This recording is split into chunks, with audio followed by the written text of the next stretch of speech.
welcome to my channel. Today, I want to share with you a story about love that faded quietly, difficult decisions that lingered, and the emotional weight of unspoken truths we couldn't ignore. Let's dive right into it. I never thought the scent of paint and lavender could remind me of heartbreak. But now, every time I smell either, I think of Emily. We met in a gallery on a rainy Thursday, not the kind of place I usually hang out, but I was dragged there by my best friend, who insisted I needed to refine my taste in art. I was standing in front of a chaotic swirl of blues and reds, pretending to understand it, when she walked up next to me, barefoot, paint on her jeans, and eyes that looked like they'd seen a different world. "That's not chaos," she said, nodding toward the painting. "It's the quiet right before a storm." That was the first thing Emily ever said to me, and just like that, she became the storm I never saw coming. Emily was everything, wild and calm, distant and warm, all at once.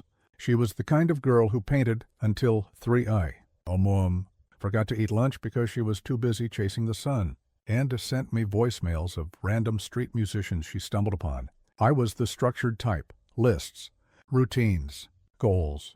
But with her, I loosened, I laughed more. I noticed the sky. We started dating a few weeks after that first meeting. At first, it felt like magic. Every weekend, I'd take the train to her city, 3 hours each way. She'd meet me at the station with coffee and paint on her fingers. We'd spend our days wandering street markets and lying on her tiny apartment floor, listening to vinyl records. She'd paint, I'd read. Sometimes, she painted me. Not portraits, she said that was too literal, but moods, moments, colors that reminded her of the way I smiled when I didn't know she was looking. We weren't perfect. Of course, she hated texting, and I hated not knowing if she was okay. She thought my job in finance was soulless, and I thought her refusal to plan anything was exhausting. But we talked. We fought gently, like two people afraid to break something precious, until something changed. It started small. She stopped calling as often. Our weekend visits became less frequent. She'd cancel last minute with vague reasons, a creative block, a gallery deadline, just too much on my mind. At first, I gave her space. I told myself she was overwhelmed, that she'd bounce back. But then, a whole week passed without a single message. That had never happened before. I texted her, "Hey, you okay? Miss you," she replied a day later. "Sorry, things have been heavy. I'll call you soon." But she didn't. I began to spiral, wondering if I'd done something wrong. Did I say too much? Not enough. Was I too boring? Too clingy? I replayed every conversation, every moment. Finally, I decided I couldn't keep guessing, so I got on a train. I didn't tell her I was coming. I just showed up. She opened the door in her oversized hoodie and no makeup. She looked surprised, not exactly unhappy, but not thrilled either. "Lucas," she said. Just my name. No hug. "I needed to see you," I told her. She let me in, and we sat on the floor like we used to. But something was off. There were new paintings on the wall. Darker. "Monsieur," the energy felt heavier. "You've been distant," I said gently. She didn't answer right away. Instead, she picked at the hem of her sleeve, then looked up. "I know," she whispered. I waited. The silence stretched. "I don't know how to explain it." She finally said, "It's not you. It's not even me. It's just life feels different now, like I'm swimming in deep water. And I can't touch the bottom." I didn't understand. Not then. I wanted to fix it, to hold her until it passed. But deep down, I felt the shift. We were no longer standing on the same ground, and I was terrified of what came next. That night, Emily let me stay over, not in the way she used to, where we'd stay up talking until dawn. Our fingers intertwined like they were made for each other, but more like two people avoiding a conversation that already happened without words. She gave me a pillow and a blanket, and I laid down on the couch while she retreated to her bedroom. The door slightly ajar. I stared at the ceiling, trying to make sense of what she said earlier. Swimming in deep water. What did that even mean? Was she drowning? Was she searching for something? Or was she already gone, drifting somewhere I couldn't follow? The next morning, she made coffee. We sat at her tiny kitchen table, silence curling between us like smoke. I watched her stir honey into her mug. Slowly, like she was waiting for the right words to arrive. "Lucas," she said, "finally, have you ever felt like you're not where you're supposed to be?" I looked at her. "You mean here, with you?" "No, she said quickly. "Not you. Me." She bit her lip, eyes darting away. "Sometimes I wake up and I feel off, like this version of me isn't the one I imagined. I used to paint with fire, you know. Now, it's just colors on canvas. I don't feel anything anymore." That hit me harder than I expected. "I didn't know you were struggling," I said quietly. "Because I didn't want you to," she replied. "You always look at me like I'm magic. And I'm scared that one day you'll realize I'm not." I wanted to tell her she was magic, even in her messiness, even in her doubt. But I knew words wouldn't be enough. Not now. "I'm here," I said. "Even if you're unraveling, I'm still here." She smiled, but it didn't reach her eyes. For the rest of the day, we went through the motions. She showed me some of her recent work, pieces I didn't understand but pretended to. We walked to her favorite bookstore. She bought a poetry collection called The Art of Letting Go.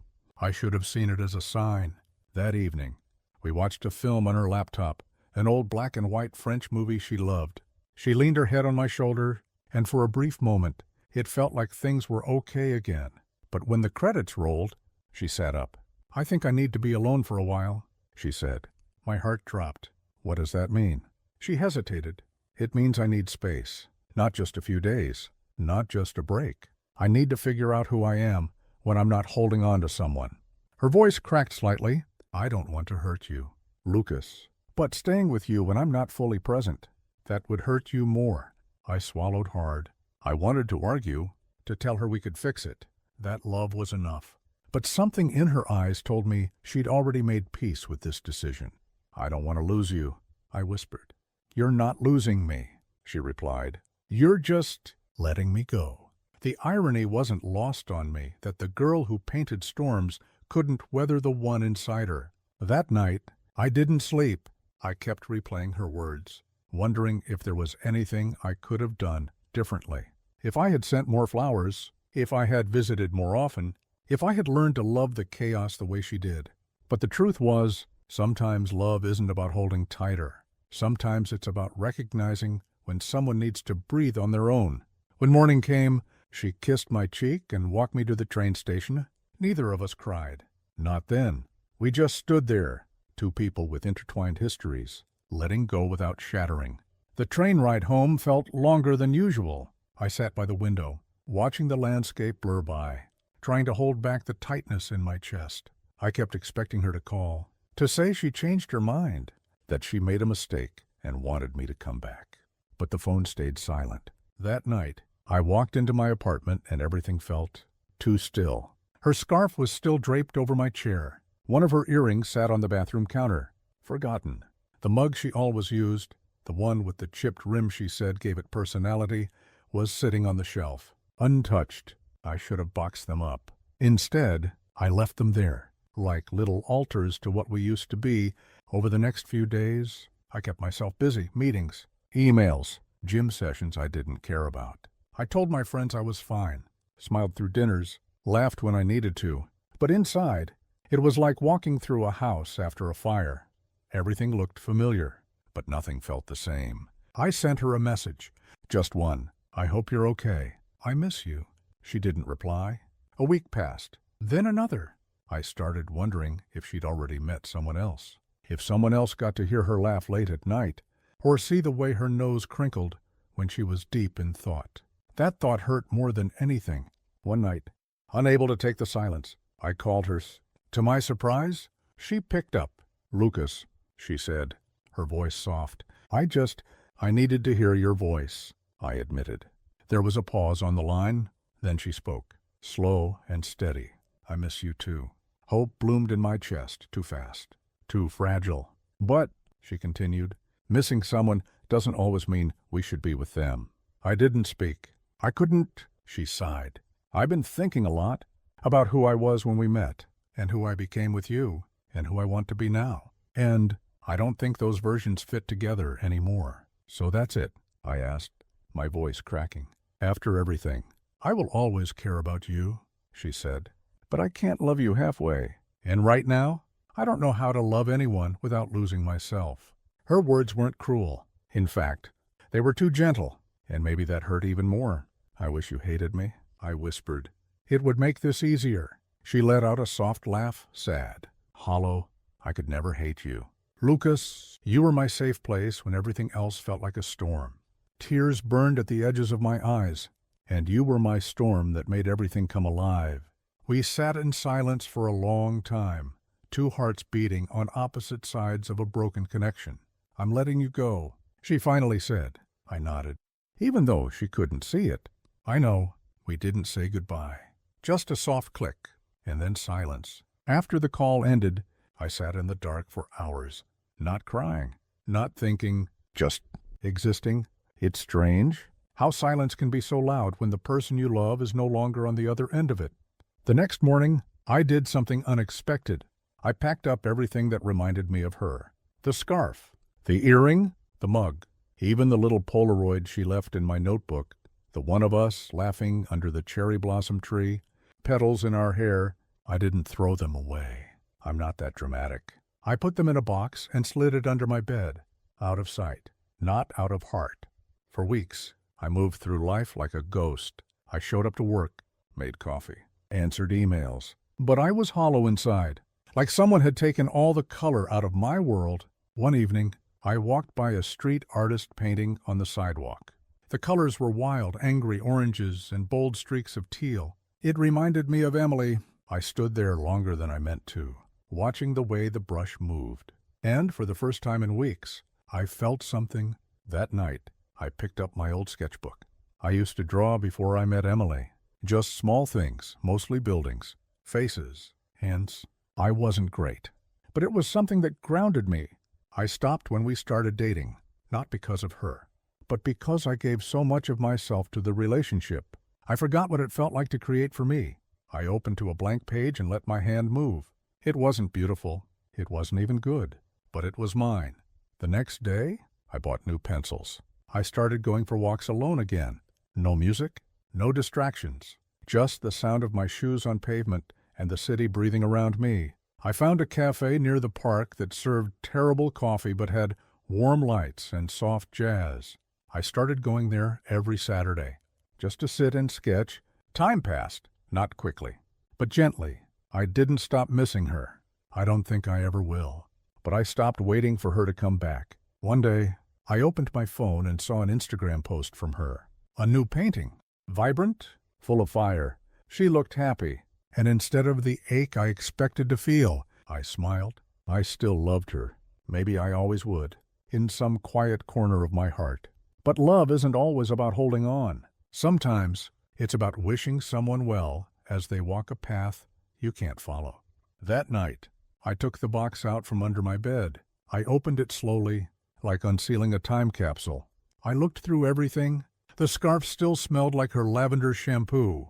The earrings sparkled under my lamp. The Polaroid made me laugh. My hair was a mess, and she had drawn cat ears on both of us with a marker. I held the photo to my chest for a moment. Then, gently, I put everything back in the box. And this time, I didn't slide it under the bed. I carried it to the back of my closet, behind old coats and forgotten shoes, not to erase her, but to let her memory rest. Healing didn't come in waves. It came in whispers. In the quiet moments when I stopped trying to be okay and simply allowed myself to be. It started with small things, sleeping with the windows open again, playing old records on Sunday mornings, cooking real meals instead of ordering takeout. Slowly, I stitched routine back into my life, but this time with room to breathe. One afternoon, I bumped into an old college friend at a bookstore. Her name was Tessa. We hadn't seen each other in years. She was flipping through a novel, and we both reached for the same copy. Classic. She recognized me instantly. We ended up grabbing coffee and talking for hours about work, travel, life post-college. She was witty, bright, and incredibly easy to talk to. I didn't feel sparks, not like with Emily, but I felt warmth, and that was enough. We exchanged numbers, and over the next few weeks, we met up a few more times. Walks in the park, brunches with bad mimosas, sharing old memories that made us laugh so hard we cried. I didn't think of it as moving on. I thought of it as moving forward. At night, I'd still think of Emily sometimes, a certain smell, a song she used to hum, but the ache dulled into something almost gentle, like the echo of a melody you used to love. One day, I received a letter, not a text, not an email, a real letter. It was from Emily. Inside was a single sheet of paper, folded neatly. No return address, just her handwriting, familiar and a little messy. Lucas, I don't know if this will ever reach you, but I needed to write it anyway. Thank you for loving me when I didn't know how to love myself. Thank you for being kind, patient, and soft when the world felt too loud. I'm learning how to be whole again, not for anyone else, just for me. And I hope, wherever you are, you're doing the same. Love always, Emily. I sat with the letter for a long time, tracing each word like a map to somewhere I once lived. I didn't cry. I smiled. Because healing isn't forgetting. It's remembering without breaking. It's holding space for what was, while stepping fully into what is. That night, I walked down to the same gallery where I first met her. The painting was still there, the quiet before the storm. I stood in front of it, just like that day so long ago. And for the first time, I saw something new. Not chaos, not calm, but acceptance. Months passed. Seasons changed. And with each one, I shed a little more of the weight I didn't realize I was carrying. I never reached out to Emily again, not because I didn't care, but because some stories are beautiful precisely because they end. And clinging to the last page only delays the beginning of the next chapter. I kept her letter, though I folded it back neatly and placed it inside the cover of my sketchbook, not to reread constantly, but to remind myself that love, even when it fades, can leave behind something kind. One spring morning, I walked past a street mural being painted on the side of an old brick building. It was bold, electric, chaotic in the best way. Something about it pulled me in. The artist stepped back, checking her progress. She turned and it wasn't Emily, but she had that same fire in her eyes. She caught me staring and laughed. Too bright, I shook my head. No, it's alive, she smiled. That's the goal. We talked for a while about colors, weather, music. Her name was Maya. She was traveling across the country, painting murals in forgotten neighborhoods. She told me stories with her hands, full of movement and joy. I didn't feel butterflies. I felt peace.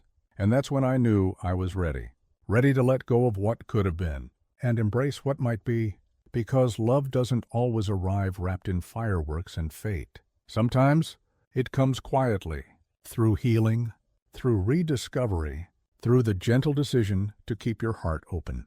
Even after it's been broken, I walked away from that mural feeling lighter, not because someone new had entered my life, but because I had finally returned to myself. And in the end, maybe that's what love was always meant to do, not complete us, but remind us of the pieces we forgot we had. So if you're out there healing, hurting, holding on to a memory like it's the last light in the dark, I want you to know this. You'll be okay. Not today, maybe not tomorrow, but one morning you'll wake up. And it won't hurt the same way. You'll laugh again. You'll look at the world and see color. And maybe, just maybe, you'll meet someone who sees you, not as a storm or a savior, but simply as you, and that will be enough. Thanks for tuning in to Reddit Stories. New tales drop daily drama, love, or ghostly glories. Hit like, subscribe, and ring that bell so you won't miss the next story we tell. Got thoughts to share? Drop them below. We read them all just so you know.